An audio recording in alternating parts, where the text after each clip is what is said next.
Hello students, कल हमने class Abies के करेक्टरिस्टिक्स पढ़े थे और उसमें हमने एक सब क्लास अपने उसका अध्ययन कर लिया था आर्कियोनेथिस का, और उसके हमने करेक्टरिस्टिक्स भी देख लिए थे। आज हम सेकंड सब क्लास का अध्ययन करेंगे, इसका नाम है Neornithes. Okay, now characteristics of this subclass Neornithes. इसमें अधिकांशतः जीवित और लिविंग एवं पश्च जुरेसिक काल पोस्ट जुरेसिक पीरियड के विलुप्त और एक्सटिंक्ट पक्षी आते हैं। कुछ विलुप्त पक्षियों में छोड़कर शेष सभी पक्षियों के जबड़े दंत विहीन और टीथलेस होते हैं। कुछ पक्षी पूर्ण विकसित होते हैं, कुछ को छोड़कर सभी उड़ने में सक्षम होते हैं। पूंछ प्राय छोटी एवं अल्प विकसित होती है। इस पर फेदर्स एवं सेमी सर्कल के रूप में व्यवस्थित रहते हैं। पंख 3 अर्ध समेकित उंगलियों युक्त होते हैं। उंगलियां बगैर नखों के होती हैं। जीवित जंतुओं में कशेरुकी अब उभयगर्ती हीट्रोसीलस प्रकार की होती है। पाइगोस्टाइल पाई जाती है। स्टर्नम समानतः नौतल रहित होते हैं। उदरीय पसलियां नहीं पाई जाती हैं। वक्षीय पसलियां पर अंकुश प्रवर्ध पाए जाते हैं। दूरस्थ कार्पसल्स एवं मेटाकार्पसल्स जुड़कर कार्पोमेटाकार्पस बनाते हैं। सेरेबेलम बड़ा होता है। यह सब क्लास को निम्न 4 सुपर ऑर्डर में विभक्त किया गया है। सुपर ऑर्डर कौन कौन से हैं इसके 4? ओडेंटोग्नेथी फर्स्ट, सेकंड पैलियोग्नेथी और इसको हम रिटेटी के नाम से भी जानते हैं।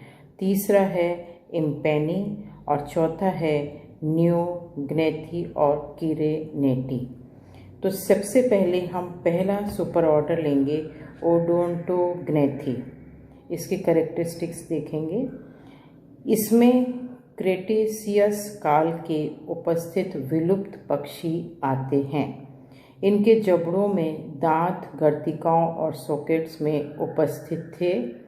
मस्तिष्क पक्षियों समान एवीज लाइक होता था। पाइगोस्टाइल अनुपस्थित होती थी। इन जंतुओं में अग्रपादों की अस्थियां हार्सित और रिड्यूस्ड होती थीं। इसके 2 ऑर्डर्स में बांटा गया है इसको। पहला है हेस्पेरोनोथीफॉर्मेसिस और सेकंड ऑर्डर है इसका इक्थियोनिर्थ्योफॉर्मेसिस। इसके उदाहरण हैं इक्थियोनोर्सिस and Apatornis. Okay, now the second super order is Ratitae और पैलियोग्नेथी। इसके जो करेक्टरिस्टिक्स हैं वो इस प्रकार से हैं।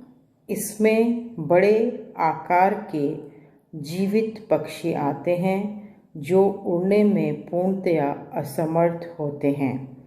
इसमें केवल तेज दौड़ने और रनिंग की क्षमता होती है। दौड़ने वाले पक्षी पाए जाते हैं। इनमें पंख हार्सित और रिड्यूस्ड और वेस्टिजल और अनुपस्थित होते हैं। रिक्ट्रेस अनुपस्थित या अनियमित रूप से व्यवस्थित होते हैं। परों में हुक युक्त पिच पच्चिकाओं हुक्ड बर्बल्स का अभाव होता है। स्टर्नम रिफ्ट के समान रिफ्ट लाइक होता है जिसमें नौतल का अभाव होता है। तेल ग्रंथियां और ऑयल ग्लैंड्स अनुपस्थित होती हैं। कीवी में टीनामस अवपाद है। पुच्छ कशेरु की पेक्टोरल मसल स्वतंत्र होती हैं तथा इसमें पाइगोस्टाइल अनुपस्थित होती है। अंश पेशियां पेक्टोरल मसल्स कम विकसित होती हैं। पसलियां पर अंकुश प्रवर्ध अनुपस्थित या अवशेषी होते हैं। कॉर्कोइड एवं स्कैपुला अपेक्षाकृत छोटे आकार के होते हैं। स्वर यंत्र और साइरिंग्स अनुपस्थित होता है। रिटेटी सुपर ऑर्डर के 7 ऑर्डर हैं, वो निम्न प्रकार से हैं। पहला है इसमें स्टूथी ओनिफॉर्मिस, जिसका उदाहरण है शतुरमुर्ग।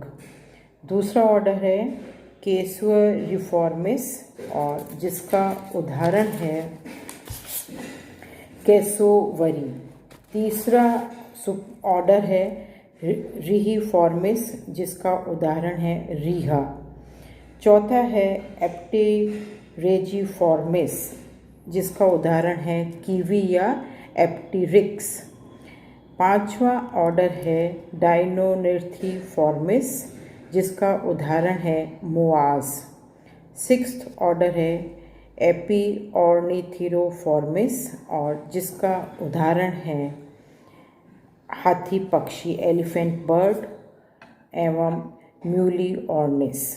सातवां ऑर्डर आता है इसमें टिनीमीफॉर्मिस, जिसका उदाहरण है टीनामस। इसके बाद अब थर्ड जो सुपर ऑर्डर आता है वो है इम्पेनी। इसके कैरेक्टरिस्टिक्स इस प्रकार से हैं। इस अधिगण में आधुनिक और मॉडर्न जलीय और एक्वेटिक एवं उड़ानहीन फ्लाइटलेस बर्ड्स या पक्षी आते हैं। इनमें अग्रपाद चप्पुओं और पैडल लाइक के समान होते हैं, जो तैरने में सहायता करते हैं।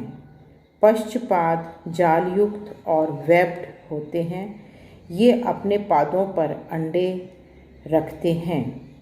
ये दक्षिणी गोलार्ध साउथ हेमिस्फीयर के ठंडे जलवायु कोल्ड क्लाइमेट में पाए जाते हैं।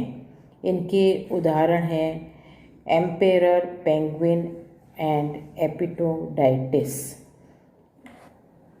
अब हम इसके फोर्थ सुपर ऑर्डर पे आते हैं, कैरिनिटी। इस समूह में छोटे आकार के आधुनिक पक्षी आते हैं जिनमें उड़ान की क्षमता होती है। इनमें पंख सुविकसित होते हैं तथा पिच्छों एवं अंकुशक पुच्छिकाएँ पाई जाती हैं। स्टर्नम 9 तिल होता है। पाइगोस्टाइल उपस्थित होती है। इनकी चोंच बगैर दांतों की होती है।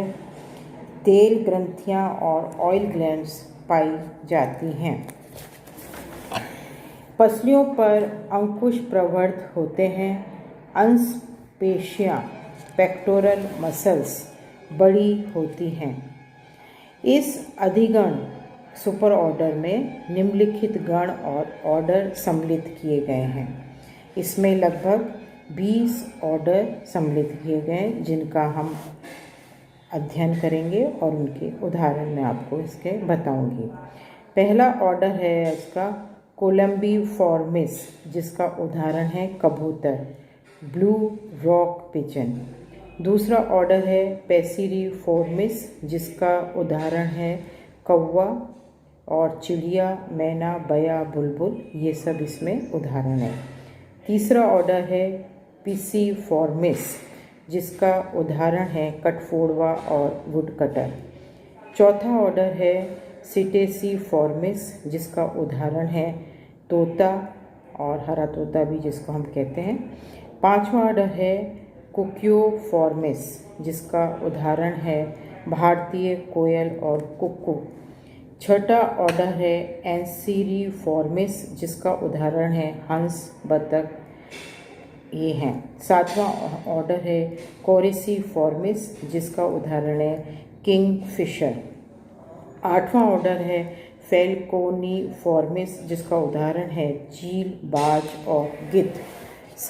नौवां ऑर्डर है गेविफॉर्मिस, जिसका उदाहरण है लून्स।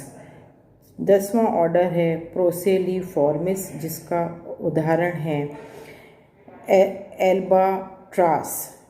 11वां ऑर्डर है पेलिकैनिफॉर्मिस, जिसका उदाहरण है हवासील, पेलिकन एंड जलकौवा। 12वां ऑर्डर है चेरिड्रीफॉर्मिस, जिसका उदाहरण है सैंड पाइपर। 13वां ऑर्डर है साइकोनिफॉर्मिस, जिसका उदाहरण है फेलेमिंगो। 14वां उदाहरण 14th ऑर्डर है जो है ये है ग्रुइफॉर्मिस, जिसका उदाहरण है रेल्स। 15th ऑर्डर 15वां ऑर्डर है माइक्रोपोडिफॉर्मिस, जिसका उदाहरण है भारतीय बत्तासी। 16वां ऑर्डर है स्ट्रेजिफॉर्मिस, जिसका उदाहरण है ब्राउन फिश और उल्लू, भूरा मत्स्य उल्लू आउल, ब्राउन फिश आउल। 17वां ऑर्डर है कैप्रीमेलिगिफॉर्मिस, जिसका उदाहरण है रात्रि हॉक और नाइट हॉक्स। 18वां ऑर्डर है गेलीफॉर्मिस, जिसका उदाहरण है, जिसको हम इसमें अधिकतर गेम बर्ड्स आते हैं, इस ऑर्डर में गेलीफॉर्मिस के अंदर गेम बर्ड्स आती हैं, जिसका उदाहरण है मुर्गी और मुर्गा और पेवोक्रिस्टेसस, जिसको हम मोर कहते हैं, और तीतर, ये सब इसके उदाहरण आते हैं।